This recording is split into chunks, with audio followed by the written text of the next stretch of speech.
Hello साथियों, नमस्कार। आपके अपने यूट्यूब चैनल चालिया स्मार्ट स्टडी में हार्दिक अभिनंदन व स्वागत। हमने बहुत ही महत्वपूर्ण संज्ञा से संबंधित नोट्सों का अध्ययन कर रहे थे, जो हर भर्ती परीक्षा की दृष्टि से क्लास में पढ़ने वाले विद्यार्थियों के लिए बहुत ही महत्वपूर्ण और इम्पोर्टेंट है। पहले हमने संज्ञा के संबंधित अध्ययन किया और दूसरी हमारी जो क्लास थी वो सर्वनाम से संबंधित थी, जिसने हम सर्वनाम की परिभाषा उदाहरण सहित देखी, भेदों की चर्चा की और पुरुषवाचक सर्वनाम है और निश्चयवाचक सर्वनाम, इन दो सर्वनामों के बारे में हमने चर्चा कर ली थी। अभी जो अनिश्चयवाचक सर्वनाम, संबंधवाचक सर्वनाम, प्रश्नवाचक सर्वनाम और निजवाचक सर्वनाम का अध्ययन करेंगे और अंत में लगभग महत्वपूर्ण 10 प्रश्नों का भी अध्ययन करेंगे जो भर्ती परीक्षा में आए हुए हैं, महत्वपूर्ण हैं। तो आज हम शुरू करते हैं बहुत ही महत्वपूर्ण सर्वनाम से कि क्लास है वो आगे। अनिश्चयवाचक सर्वनाम वे सर्वनाम शब्द जो किसी अनिश्चित व्यक्ति या वस्तु का बोध कराते हैं अनिश्चयवाचक सर्वनाम कहलाते हैं। जैसे कोई, कुछ, किसी, ये सर्वनाम शब्द हैं। ये जहाँ पर शब्द आते हैं तो वहाँ अनिश्चयवाचक सर्वनाम होता है। जैसे उदाहरण के लिए, बाहर कोई खड़ा है, अंदर कुछ पड़ा है, चाय में कुछ गिरा है, कोई आपको बुला रहा है। तो कोई है, कुछ है, यहाँ पर कुछ है और कोई खड़ा है, तो ये सभी कोई, कुछ क्या आते हैं तो ये अनिश्चितता का बोध कराते हैं किसी वस्तु और व्यक्ति के बारे में, तो वहाँ पर अनिश्चयवाचक सर्वनाम होगा। चौथा है संबंधवाचक सर्वनाम। वे जो सर्वनाम शब्द वाक्य में परस्पर संबंध का बोध कराते हैं उन्हें संबंधवाचक सर्वनाम कहते हैं। यानी संबंधवाचक सर्वनाम कहाँ होगा? जब सर्वनाम शब्द ऐसे होंगे जो परस्पर आपस में संबंध के बारे में बताएंगे, संबंध का बोध कराएंगे, तो वहाँ पर संबंधवाचक सर्वनाम शब्द होगा। जैसे बात करें तो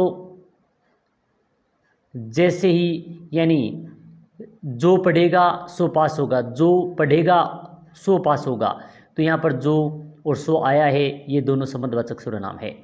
जिसकी लाठी उसकी भैंस, जिसकी लाठी उसकी भैंस, ये संबंध बताया जा रहा है। जिसके खेत उनकी बेल, तो जिसके, उनके, ये सभी सर्वनाम शब्द हैं। अन्य उदाहरणों में जो सो है, जिसकी उसकी, जिनकी उनकी शब्द पर संबंध का बोध करा रहे हैं, अतः संबंधवाचक सर्वनाम शब्द होते हैं। अब बात करते हैं पांचवा है प्रश्नवाचक सर्वनाम। बहुत ही महत्वपूर्ण इंपॉर्टेंट है। प्रश्नवाचक सर्वनाम जो सर्वनाम शब्द प्रश्न का बोध कराते हैं उन्हें प्रश्नवाचक सर्वनाम शब्द कहते हैं। कहाँ, क्या, किसी, कब, किसका, किसकी, क्यों, कहाँ, कैसे आदि ऐसे जो सर्वनाम शब्द हैं, कहाँ है, क्या है, किसे है, कब है, किसको, किसकी, क्यों, कहाँ, कैसे आदि, तो वहाँ पर क्या है कि प्रश्नवाचक सर्वनाम शब्द कहलाते हैं। उदाहरण के तौर पर देखें, आप यहाँ क्यों आए, तो ये प्रश्नवाचक चिन्ह भी लगा हुआ है। आप खाने में क्या लोगे, आपको किसने मिलना है, आप अलवर में कहाँ रहते हैं, हम आपके कौन हैं, आदि ऐसे प्रश्नवाचक सर्वनाम शब्द हैं। छठा है निजवाचक सर्वनाम शब्द या निजवाचक सर्वनाम।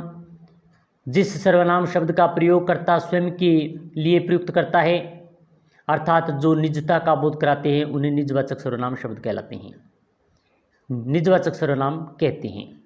यानी जो व्यक्ति स्वयं के बारे में, अपने बारे में जिन शब्दों का प्रयोग करता है तो वो निजवाचक सर्वनाम शब्दों के अंतर्गत आते हैं। जैसे आप, अपने, आप, स्वयं, खुद और स्वतः, ये ऐसे सर्वनाम शब्द हैं जो निजवाचक सर्वनाम शब्द का बोध कराते हैं। उदाहरण के तौर पर देखें तो मैं अपना कार्य अपने आप करता हूँ, वह घर स्वयं चला जाएगा, हम अपने कर्तव्य को स्वयं निभा लेंगे, मैं अपना खाना खुद ही पकाता हूँ। तो ये जो सर्वनाम शब्द आए हैं ये निजवाचक सर्वनाम का बोध कराते हैं, तो यहाँ पर निजवाचक सर्वनाम शब्द, निजवाचक सर्वनाम होगा। अभ्यास प्रश्न देख लेते हैं। पहला है पुरुषवाचक सर्वनाम के कितने भेद होते हैं, तो पुरुषवाचक सर्वनाम के 3 भेद होते हैं, उत्तम पुरुष, मध्यम पुरुष और अन्य पुरुष। प्रश्न संख्या 2 है जो परिश्रम करेगा उसे ही सफलता मिलेगी। यह वाक्य किस सर्वनाम का उदाहरण है, तो यह वाक्य है वो संबंधवाचक सर्वनाम का उदाहरण है।